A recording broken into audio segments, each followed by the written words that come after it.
and welcome to Weekend 101. I'm Haji and this is my co-host Stefani. Hello.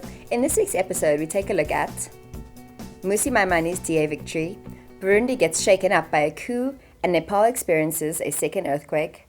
And finally, we bring you an exclusive and pretty hands-on interview. Thanks, Steph. Let's get straight to it.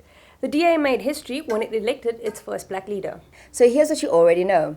Maimane claimed an overwhelming victory last weekend at the DA electoral conference. You probably already know that his celebrations were somewhat overshadowed when veteran journalist Alistair Sparks made a Verwoerd comment. Sparks gave a shout-out to Hendrik Verwoerd, saying the apartheid architect built the National Party in an extremely effective way. He defended it by saying Verwoerd wasn't stupid. Anyway, on to other things that you probably know about Maimane, but that are worth mentioning again. Like his Q&A yesterday? Exactly. The DA and Maimane hosted a Q&A session on Twitter yesterday so that South Africans could ask him questions about what his vision for the country was. Naturally, things got out of hand because Twitter. The Obama of Soweto was bombarded by what tweeps thought were more pressing questions. They wanted to know when he ate with white people, if he still chewed up his bones and left them on the side of his plate. They also wanted to know what this means. Moving on, way on to Burundi and Nepal.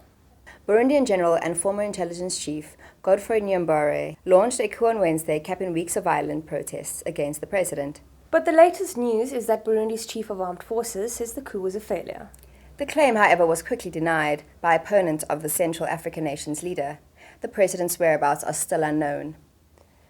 Another country that's been shaken up is Nepal, who experienced its second earthquake this week. This time it clocked 7.4 on the Richter scale. Understandably, the second quake has left survivors feeling hopeless. Many of them still distraught and trying to pick up the pieces from the first one. All we can hope for now is that relief organizations and government provide aid to the country fairly quickly. And finally, an exclusive interview we know you've all been waiting for. Comedy Central is launching a nationwide search for South Africa's ultimate hand model to feature in an upcoming campaign. Now, you don't have to be a professional hand model to get the gig. However, all you have to do is send Comedy Central a handy. So Haji, what does hand modeling actually entail? Well, luckily Weekend 101 has locked down an exclusive interview with a hand model to answer those questions. And guess who's doing the interview? Another hand. Hello and welcome to the show. How are you? I'm well, thanks. How are you? Good. So, first up, can you give us advice for giving a great hand job? Handle it. Just be firm. The mood must be right. So when you put your hands in the air, do you wave them around like you just don't care? I always care, but personally, I prefer raising the roof. The roof is on fire.